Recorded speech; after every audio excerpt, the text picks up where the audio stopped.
Ukrainian army issues instructional video telling Russians how to surrender to a drone. Here's a summary of the article. Ukraine's army issued an instruction video on Monday with a step-by-step guide for Russian soldiers on how to surrender to one of its drones. The video comes as part of Ukraine's I Want to Live project, a hotline that encourages Russians who are reluctant to fight in Ukraine to surrender. Given the short flight time of a drone, the video notes, the accuracy and timeliness of arrival is critical. Seeing the drone in the field of view, make eye contact with it, the video instructs. Ukraine claims the service has received thousands of inquiries from Russians. In an earlier interview with the Kyiv Post, the project spokesperson, Vitaly Matvienko, explained that Russians can even contact the hotline preemptively, to register an intention to surrender ahead of being physically sent to Ukraine. In late November, Ukraine's Ministry of Defense shared drone footage showing a man in a Russian soldier's uniform walking with arms raised, an example, it said, of a drone mediating a surrender. This post received a score of 56,000, with an upvote ratio of 92%. Here are the top comments in response to this article. Given the short flight time of a drone, the video notes, the accuracy and timeliness of arrival is critical.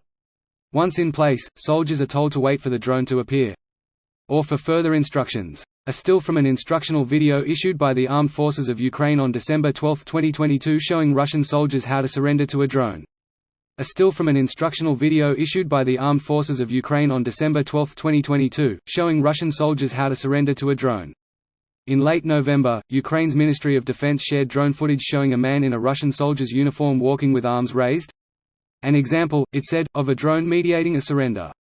There's a lot of talk about how surrendering is an easy option, but in reality it would be incredibly scary to surrender, as you can't be sure you'll be shot by a platoon of angry soldiers. Also, if some Wagner guys suddenly step out of the tree line and ask what you're doing, and see that you've tossed your weapons aside, you'd be in some really deep shit. I've often run through some scenarios in my mind about the best way to surrender, about the only surefire way seems to be to hide out in an attic with supplies right before the enemy is about to capture the area. The instruction seems to be predicated on the soldiers having called the surrender hotline, and being given instructions on a time and location to meet the drone. So this isn't exactly surrendering to a drone in the normal course of battle. You gotta make an appointment. We're sorry. There are no available surrender drone appointments.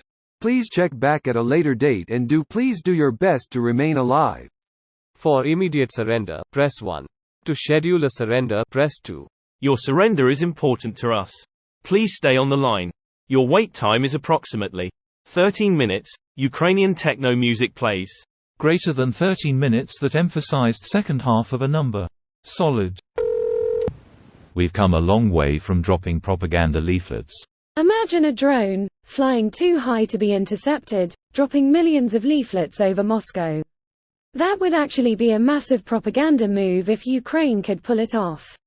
Not an expert, but I'd imagine it'll be too high in altitude for such an undertaking. Wind might blow the leaflets far and away from Moscow. Weighted leaflets rolled into dense tubes. At that point we're talking cargo plane. Drones are revolutionizing warfare, but they don't need to do every task. This video was automatically created by Reddit to speech. The article and comments in this video were selected from Reddit according to their upvotes, and any paraphrasing was performed by smmry.com, without any human intervention.